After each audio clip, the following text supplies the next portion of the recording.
요 근래 가족에 대해서 많은 신조어가 있죠. 띵크족, 욜로족, 보론 뭐 이런 단어들이 있습니다. 이것은 어떻게 보면 결국에는 하나님께서 이루시려고 하는 아름다운 과정이 해체되는 과정을 말하고 있는 것입니다. 여기 좀 멋있게 나는 아이를 낳지 않기로 했다. 아무래도 아이는 괜찮습니다. 아이는 됐고 남편과 고향이면 충분합니다. 우리 결혼했어요. 우리 평생 행복하게 사는데 뭐 누리면서 살자. 뭐 이런 등등의 이야기들입니다. 사람 오늘 우리가 사는 이 현대를 살아가는 특히 이 한국 사람들은요. 가족이라는 정통적인 울타리는 굉장히 딱딱하고 거추장스럽다고 생각합니다. 그러나 이러한 생각에 기본적인 문제가 있어요. 그건 뭐냐면 인생을 쾌락과 성취로 포장한다는 데 있습니다. 다시 한번요. 인생을 쾌락과 성취로 포장하고 있는 거. 사실 여기 보면은 이 책의 내용들이나 이런 것들을 보면요. 굉장히 밝고 화려한 색채로 또 기분 좋게 웃잖아요. 근데 사실은 그렇지 않다는 거예요. 사실은 그렇지 않습니다. 여러분, 가정 안에서 생기는 문제들이 평생 없을 것 같죠. 여러분, 가정 안에서는 문제들이 있습니다. 어차피 생겨요. 왜? 사람과 사람이 만나기 때문에 그런 거예요. 가정 안에서 자녀가 태어나면서부터 성인이 되고 또 결혼하고 아이를 갖고 하는 그 모든 가정 가운데 평안할 것 같죠. 그렇지 않습니다. 저희 아이도요. 우리 큰 아이 있잖아요. 이제 중학생 3학년인데 요즘에 안 다쳐서 다니는데 1년에 한 번씩 뭐 다치는 거예요. 1년에 한 번씩 무슨 문제가 생기는 거예요. 어떨 때는 다리 한번 부러졌, 다리가 아니고 발가락이 저기 문제가 생겼죠. 어떨 때는 또 팔이 한번 부러지고요. 또 어렸을 때는 머리가 2번이나 어, 빵꾸가 나고요. 또 중학교 1학년 되니까 아토피가 생기고 온몸이 막 이렇게 있는데 애가 말을 안 할거 모르고요. 여러분, 남자와 여자가 만났을 때도 문제가 생겨요. 왜? 환경이 다르니까. 문제가 생길 수밖에 없습니다. 근데 이 문제를 의무감을 가지고 대처하기보다는 야, 너는 너, 나는 나. 의 개인적인 문제로 취급합니다. 그래서 내가 행복해야지 너도 행복한 거 아니야? 라는 논리로 교묘하게 포장하지만 사실은요. 내 이기심의 실현으로 끝나게 됩니다. 여러분 그 장난감 포장 중에 어떤 포장이 있냐면 프레스로 딱 찍어 누르는 포장이 있어요. 그, 이제 그 플라스틱 있잖아요. 딱 하면요. 어떤 문제가 있냐면 이게 자를 때요. 가위 가지고 잘라야 돼요. 그러면 그 날카로운 게 애들을 찔르기도 해요. 근데 왜 그렇게 하냐면 너무 저렴하니까 해요. 그리고 저렴하기도 하지만 또 예뻐요. 그냥 그 드러나니까. 그러나 그걸 끼내기가 너무 힘든 거예요. 그러니까 오늘 우리가 마찬가지예요. 가족도 예쁘게 세상은 현대 사회는 예쁘게 포장을 하지만 사실은 그 안에 있는 것들이 포장만 돼 있지 사실은 어려운 것들이 굉장히 많다는 거예요. 이 굉장히 이기적인 거예요. 이것은 결국 하나님이 가정에 심어놓으신 창조의 질서를 거부하는 인간의 악한 본성을 드러나게끔 한다는 거죠. 악한 본성은 결국 어디로 가요? 타락으로 가요. 타락은 뭐예요? 죄예요. 죄는 결국 어디로 갑니까? 사망으로 가게 되고요. 사망은 결국 우리를 영원한 죽음의 길로 이끌어 갑니다. 그 하나님이 기뻐하시는 길일까요, 그게? 아니겠죠. 근데 우리는 그것도 모르고 요즘 이렇게 사니까 요즘 우리가 이렇게 살잖아. 이게 굉장히 현대적인 거야. 굉장히 오늘 앞서가는 거야. 우리 진취적인 거야. 이렇게 우리를 포장하고 있습니다. 그래서 우리도 모르게 그 길로 따라가요. 왜 어떻게 따라가요? 미디어를 통해서. 요즘 이게 대세다. 그래서 따라가요. 여러분 알게 모르게 우리가 따라가는 게 얼마나 많습니까? 우리 액세서리 것도 유행 따라가잖아요. 그렇죠? 또 우리가 여러분 명품 백 같은 거 있잖아요. 그런 거 왜 맵니까? 유행 따라가는 거예요. 그렇지 않습니까? 이것 좀 가지고 있으면 멋있어 보이는 거예요. 이뻐 보이는 거예요. 여러분 그 길이 내 삶을 풍성하게 만들면 얼마나 좋을까요? 그러나 내 삶을 그렇게 풍성하게 만들지 않습니다. 오히려 내 삶을 피폐하고 파괴적으로 만드는 것입니다. 젊은 시절은 그것이 좋은 것처럼 보여요, 사실. 예. 왜냐하면 젊은 시절은 시간이 빠르게 가잖아요. 빠르게 가는 거 패스트.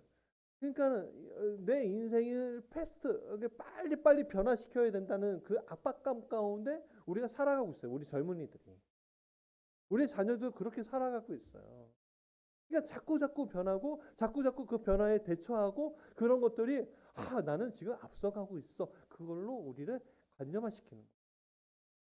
그러나 생각해 보니까 제가 나이가 먹어가고 있는데 아직 50은 안 됐지만 먹어감에 따라서 느껴지는 건 뭐냐면 내 삶의 주변에 나를 지탱해 줄 이들이 없다는 것들에 대해서는 그 없을 때 대한 한계가 우리에게 반드시 일어나게 돼 있다는 거예요.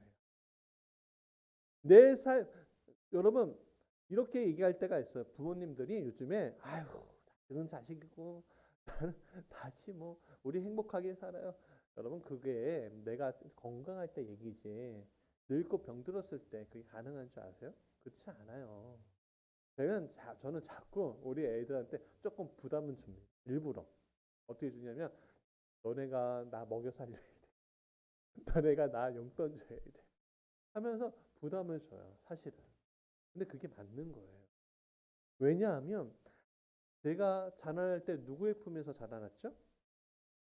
그렇죠. 여러분들 자라날 때 누구의 품에서 자라나셨어요?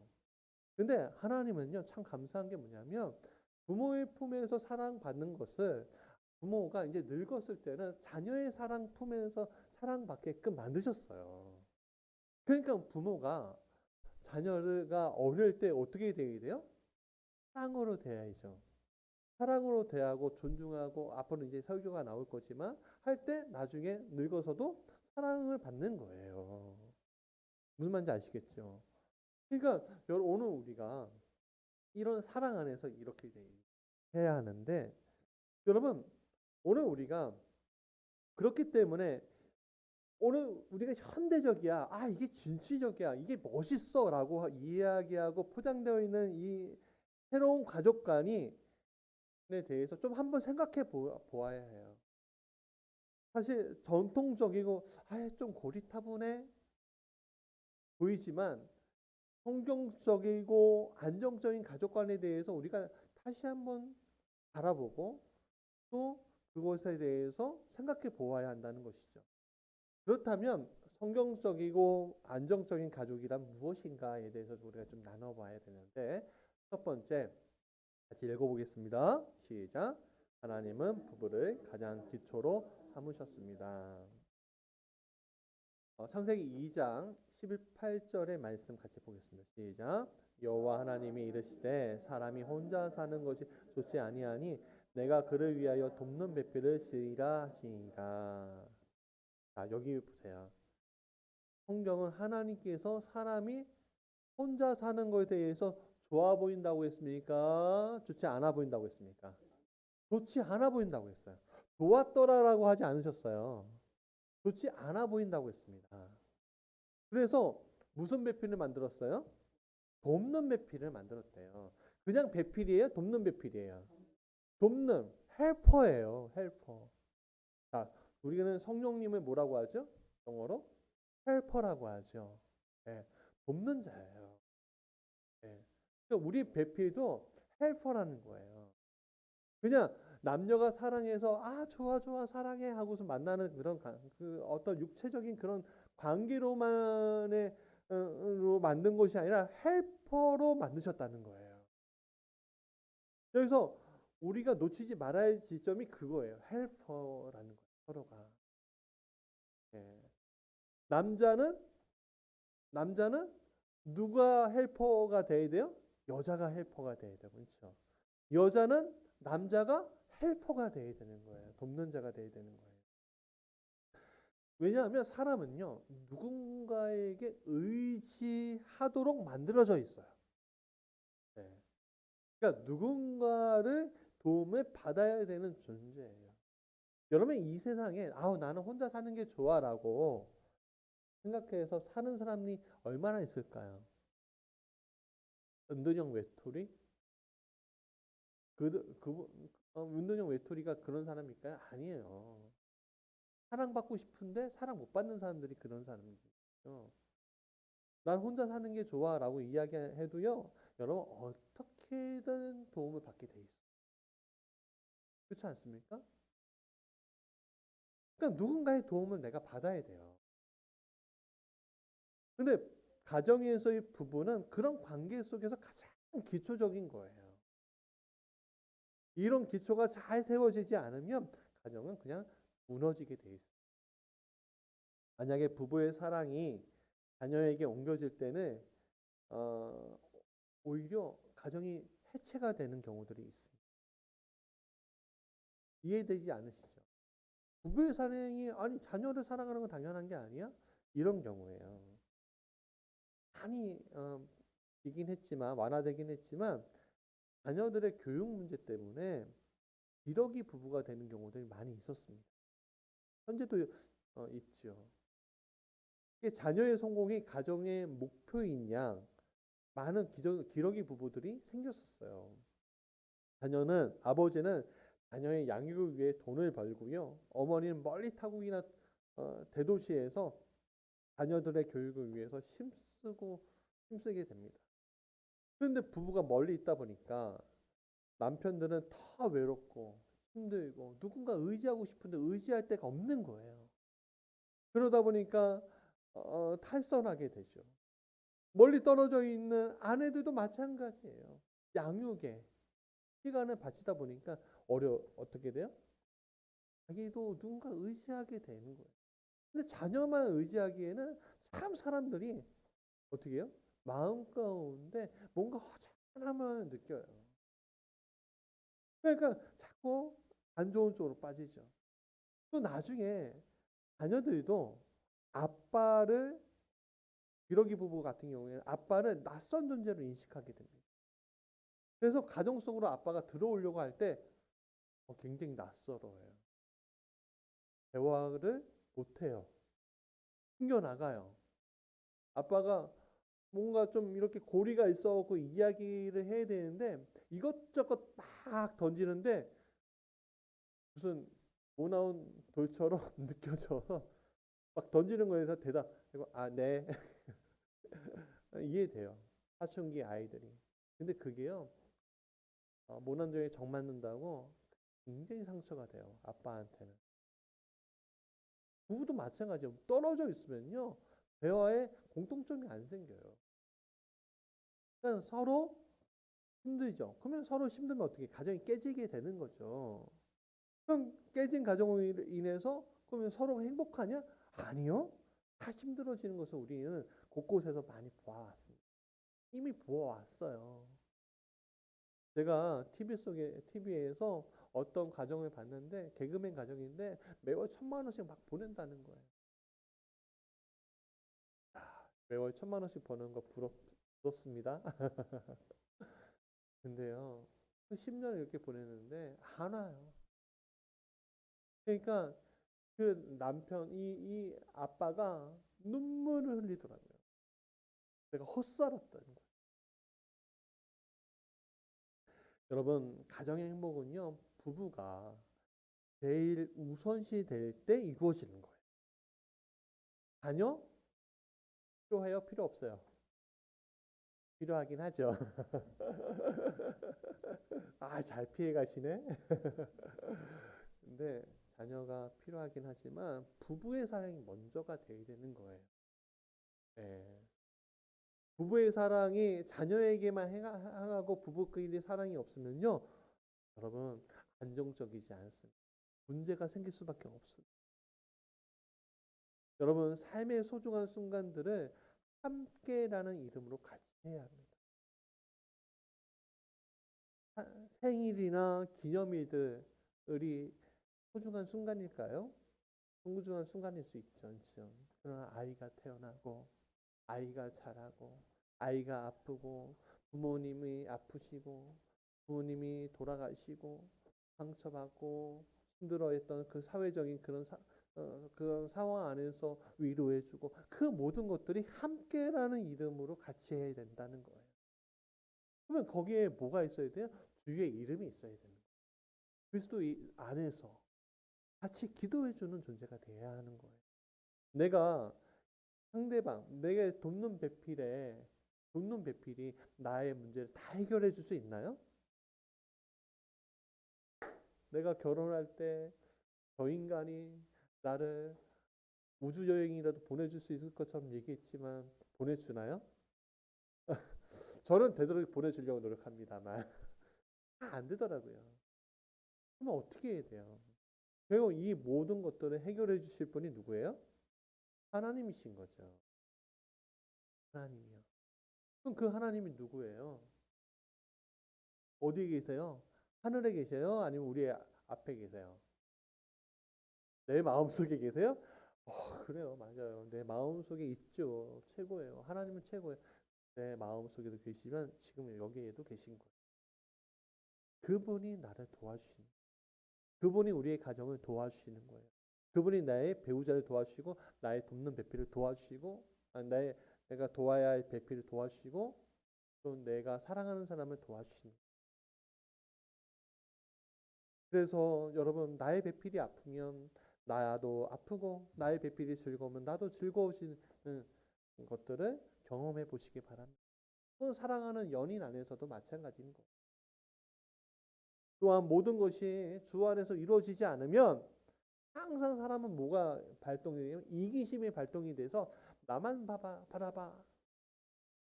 내 눈을 바라봐. 너는 행복해지고가 아니라 나만 바라봐. 여러분 그리스도 안에 있어야지 균형이 잡힐 수 있는 겁니다. 실수도 단점도 덮이게 됩니다. 여러분 사랑할 때는요, 이 사람이 키가 작은지 키가 큰지 모르고요, 이 사람이 눈이 작은지 눈이 큰지도 모르고요, 이 사람이 어떻게 말하는지도 모르고요, 사랑하면 다 덮어지잖아요. 그러면은 결혼한 다음에 애 낳고 막 힘들게 살면은 덮어지나요, 안 덮어지나요? 왜 안 덮어지세요? 사랑하는데 사랑하는데 내 스스로 사랑하는 게 아니라 주 안에서 사랑해줘야 돼. 그래야지 덮어지는 겁니다.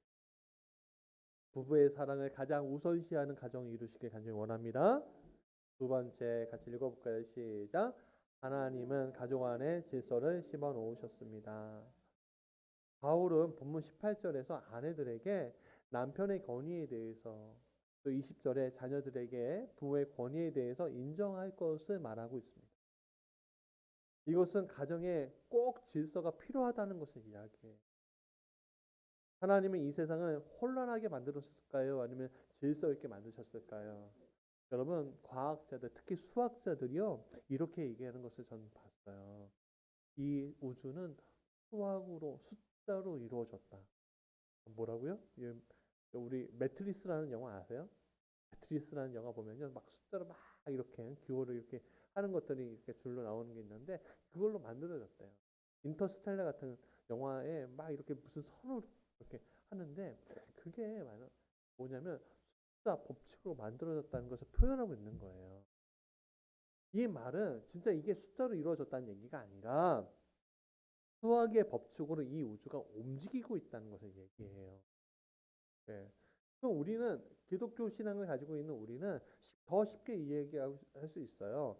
하나님께서 이 땅을 창조하시고 그분의 질서 가운데 놓으셨다.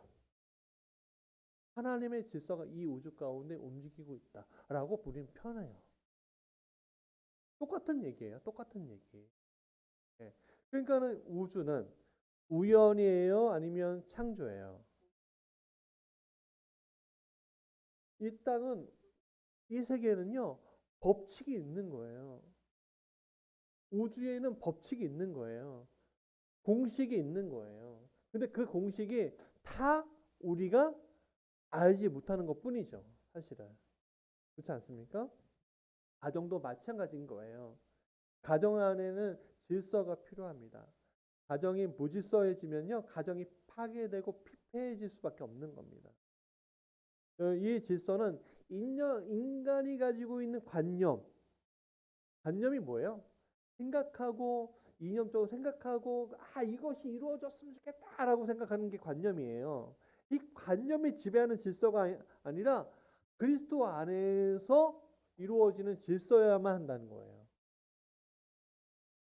예배소서 5장 22절부터 6장 4절은 이렇게 얘기해요. 오늘 본문하고 비슷한 구절이에요. 아내와 남편에게 교회가 그리스도에게 하듯 아내는 자기 남편에게 복종하고 존경하고 남편은 그리스도가 교회를 위해서 자기 자신을 주신과 같이 사랑하라고 말씀하고 있어요. 자녀들에게는 주 안에서 부모에게 순종하라고 하고요. 부모는 자녀를 노엽게 하지 말고 오직 주의 교훈과 훈계로 양육해라라고 말하고 있습니다. 그러니까 이건 뭐예요? 가정의 질서가 그리스도 안에 있어야 한다는 걸 얘기해요. 가정에 3요소가 있어요. 뭡니까? 첫 번째, 부부가 있어야 되죠. 두 번째, 부모가 있어야 되죠. 세 번째 뭐예요? 자녀가 있어야 되는 거예요. 우선 중심 뭐예요? 부부가 서로 사랑하고 행복해야 되죠. 그러면 어떻게 돼요? 자녀가 행복해지겠죠. 자녀는 부모를 공경하고 부모님께 순종하면, 부모는 사랑으로 자녀를 양육하면 어떻게 돼요? 행복해지겠죠. 이게 질서인 거예요. 네. 근데 그 질서는요, 내 이기심으로 만드는 것이 아니에요. 내가 생각하는 생각의 틀로 그 질서를 만드는 것이 아니에요. 우리는요, 내가 생각하는 틀로 관계를 만들려고 그래요. 근데 그 관계가 이게 맞을까요? 내가 생각하는 틀로 사람들을 끌어들이려고 그래요. 그러면 이 사람들이 끌려와요? 어린 자녀들 같은 경우에는 끌려오겠지만 좀 생각이 있으면요, 끌려오지 않아요. 예. 저희 큰아이가 이렇게 얘기하는 거예요. 아빠가 좀 목사답지 않은 말을 할 때마다 자기가 상처를 받는데요. 예. 뭐라고 세상적으로 실수하지 않겠어? 말 한마디 한마디에? 예. 문득 내뱉는 말이 있죠. 운전하다가 제가 인격적으로 좀 잘 성장했으면 좋겠는데 성장하고 있는 가운데 있어요. 저도. 예? 다 성장한 게 아니에요. 하나님 잊지 마십시오. 우리는 죽을 때까지 성장하는 건데 운전하다가 갑자기 차가 깜빡이도 안 켜고 앞에 딱 오면은 제가 입술 가운데 주의 은혜로 감사합니다 그럴까요? 갑자기 육두문자는 나오진 않지만 화가 나더라고요. 저도. 예. 젊었을 때는 욕이 나오더라고요. 이제는 아, 인생에 연륜이 생기니까 욕은 안 나오지만 기분 나빠요. 그래서 빵빵하긴 하죠. 예. 여러분, 오늘 우리 안에 어떤 것들로 이 아이들에게 이해시키고 사람들에게 이해시키려고 할 필요가 없어요. 할 수도 없어요, 사실은. 그것은 주의 사랑으로 안에 들어오지 않으면 될 수가 없기 때문에 그런 거예요. 어쩔 수가 없는 거예요. 그러면 그 주의 사랑 안에서 질서를 만든다는 게 뭘까요? 여러분, 질서를 세운다는 것은 제일 먼저 권위를 인정한다는 뜻이에요. 그 권위는 하나님께로부터 온 것입니다. 하나님께로 부여받은 권위에 대해 남편과 아내, 부모와 자녀가 인정해야 가정이 화목해질 수 있다는 거예요. 다시 한번요. 권위는 누구로부터 온 거예요? 하나님으로부터 온 거예요. 내가 스스로 내가 자녀를 낳았다고 부모의 권위가 세워지는 것이 아니에요. 세워진 게 아니에요. 내가 남자로 태어났다고 권위가 세워진 게 아니에요. 그 권위는 하나님으로부터 온 거예요. 정당한 권위인 거예요. 그것을 하나님께로부터 부여받은 권위에 대해서 남편과 아내, 부모와 자녀가 인정해야 가정이 화목해질 수 있는 거예요. 이것은 권위주의로 가정을 다스리라는 얘기예요? 권위주의가 아닙니다. 권위주의로 가정이 이끌려갈 때는요, 항상 문제가 생겨요. 왜냐하면 권력 관계를 만들거든요. 권력은 뭐예요? 지배하는 자가 있고 지배받는 자가 있는 관계예요. 그건 뭐예요? 상처를 주는 관계라는 거예요. 여러분, 젊은 남녀가 사랑하고 할 때 모든 것이 다 극복해지만 어떤 무엇인가 요구할 때 마음에 안 들면 어떻게 해요? 상처가 생기죠. 상처가 생기면 어떻게 해요? 때로는 그게 극복 안 되면 미워지게 돼요. 사랑할 때는 사랑의 눈으로 막 콩깍지가 쌓일 때는 그게 안 보이다가 상처가 되면 그게 보이기 시작한다니까요. 권력 관계가 되면 그게 보이기 시작하는 거예요. 그냥 우리가 참 조심해야죠. 그런 부분들에 대해서. 그래서 상처는요, 서로를 이탈하게 만드는 거예요. 사랑의 관계를 끊어버리게 되는 거예요. 이것은 주님 하나님이 주신 권위가 아니라 사탄의 교묘한 계략 안에 우리가 들어가 버리는 것임을 잊지 말아야 합니다.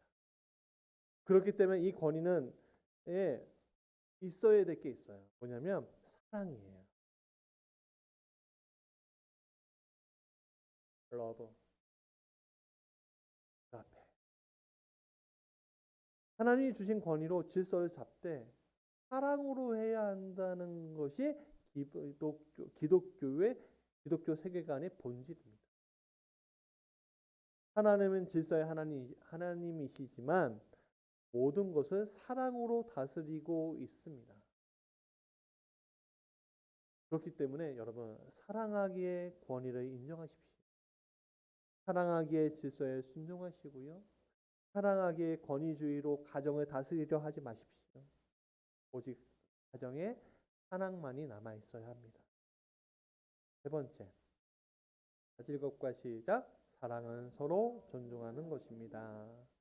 유진 피터슨 목사님의 더 메시지라는 성경에 오늘 본문을 이렇게 이해하고 있어요. 아내 여러분, 남편에게 순종함으로 남편을 이해하고 지지해 주십시오. 그것이 주님을 영화롭게 하는 일입니다. 남편 여러분, 전심으로 아내를 사랑하십시오. 아내를 속이지 마십시오.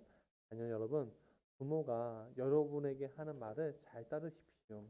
그것은 주님을 한없이 기쁘게 해드리는 일입니다. 부모 여러분, 여러분의 자녀를 너무 호되게 꾸짖지 마십시오. 그들의 길을 꺾지 않도록 하십시오. 그러면 성경은 아내들에게 먼저 남편을 존중해 주어야 한다. 굽는 배필 중에 남편을 존중해 주어야 한다라고 이야기하고 지지해 주어야 한다라고 이야기. 여자와 남자는 다른 점이 많죠. 네. 저고요, 제 아내하고요, 다른 점이 굉장히 많은데, 저는요, 멀리 보지만 시야가 좀 좁은 편이 있더라고요. 근데 저희 아내는요, 짧게 보지만 시야가 넓어요. 저는 목적 지향적인데 아내는 관계 중심적이에요. 물론 이게 남녀가 다 이렇다는 건 아니에요. 대부분 그렇다는 거예요. 근데 그렇기 때문에 때로는 보통은 남자들은요, 여자의 말주변을 이기지 못해요. 때로는. 때로는 거꾸로인 경우도 있죠, 사실은. 가정 안에서도 그래요. 남편이 말 한마디 하면 부인이 당신은 뭘 알아? 아이들에 대해서 뭘 알아? 권사님 웃지 마세요. 막 마음이 아프잖아요. 뭐 이렇게 타박해요. 아, 그러면은 남편들이 설거지 해주고 싶을까요? 말까요? 예, 가정에서 세워줘야죠. 남편들은 세상에 나가서 온갖 어려움 속에서 책임을 지고 왔다가 긴장을 풀지도 못하고 가정에 있으면 결국 자기가 해소될 곳을 찾아서 떠나는데 낚시 뭐 이런 거 있잖아요. 그런 걸로 떠납니다, 사실. 탈선도 하게 되죠. 조심하셔야 돼요. 근데 사실은 그거는 거꾸로도 마찬가지예요. 남편하고 아내하고의 사이도 마찬가지예요. 거꾸로도 마찬가지예요.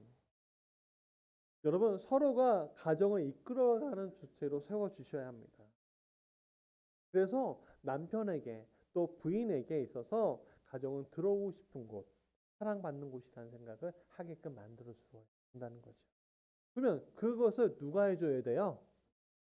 여기 아이들이 해줘야 돼요? 내 본인이 하는 거예요?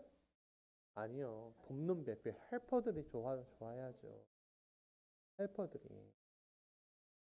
네. 여러분, 일하는 아내와 가정주부인 남편도 의 관계도 마찬가지인 거예요. 네? 서로 세워주는 게 중요하다는 거예요. 성경은 또 남편들에게 전심으로 아내를 사랑하라고 이야기해요. 사랑하래요. 어떻게 전심으로? 전심이 뭐예요? 모든 것들, 내 몸의 모든 것들, 몸만 아니 마음의 모든 것들을 사랑하래요. 그럼 사랑이라는 건 뭐예요? 꼭 육체적인 것만 얘기하기예요? 아니죠. 성경에서 말하는 사랑은 마음을 나누는 거예요. 내 마음을 이 사람이 가져가고 이 사람의 마음을 내가 가져가는 걸. 그 마음을 가져가는 첫 번째는 뭐예요? 말함으로써 시작이 되는 거예요. 여러분, 제가 눈앞에 있을 때 극복할 수 있는 가장 좋은 방법은요. 그 죄에 대해서 아내에게 돕는 배필에게 이야기할 때 그게 극복이 되더라고요. 공동체 안에서도 마찬가지. 여러분, 두 번째는 뭐냐면 이야기 들어주기만 하는 것이 아니라 그 사람의 성품에 맞추어 주는 일도 해야 되는 거예요. 네. 아우, 야, 너 그러면 돼? 이게 아니에요. 아우, 마음에 안 들어. 그게 아니라고요. 맞추어 주는 그게 사랑이에요. 서로의 차이를 인정하고 서로를 존중할 때 서로를 사랑하게 되는 거죠. 여러분, 왜 사랑하게 돼요? 첫눈에 반해서 사랑해요? 여러분, 그거는 한두 번에 이렇게 끝이지만 사실은요, 그 사람이 나를 받아주기 때문에 사랑하게 되는 거예요. 여러분, 중요한 얘기 하나 할게요. 힘드는 얘기예요. 사람은 정으로 사랑하는 거예요? 사랑으로 사랑하는 거예요? 아멘. 여러분, 우리는 정으로 살아가는 인생이 아니라 서로 사랑하는 인생으로 살아시길 바랍니다.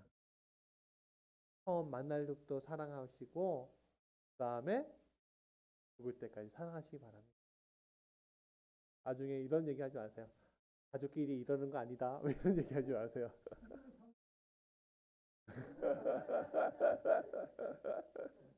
사랑으로 이제 포장하시면 돼요. 인생의 마지막 순간까지 같이 할 것은 나에게 돈을 벌어주는 회사도 아니고 나를 인정해주는 사람도 아니고 가족이라는 거 잊지 마시기 바랍니다. 그것은 부모 자녀 간의 관계에서도 마찬가지고 이 세계 모든 관계가 그렇다는 것입니다. 성경은 자녀들에게 부모에게 순종할 것을 말합니다. 부모라고 해서 자녀들을 함부로 대해서도 안 된다고 얘기합니다. 자녀가 부모에게 선물이듯 하나님이 주신 선물이듯 부모도 자녀에게 하나님이 주신 선물입니다. 그래서 귀한 거죠. 함부로 해서도 안 되는 것입니다. 그래서 이런 말이 있지요. 꽃으로도 때리지 말라. 귀한 선물은 함부로 할 수 없습니다. 말씀의 결론이에요. 우리 교회가 있는 곳은 신도시 지역이라 여기저기 타워 크레인들이 아파트를 짓는 데 사용되고 있습니다. 저는 그 타워 크레인이 세워지는 과정들이 너무너무 신기해요. 어떻게 이게 얇잖아요. 근데 이게 이러잖아요. T자잖아요. 이게 어떻게 하나하나 올라가지? 원리를 잘 몰라서 유튜브를 통해서 올라가는 걸 봐도 그래도 신기하더라고요.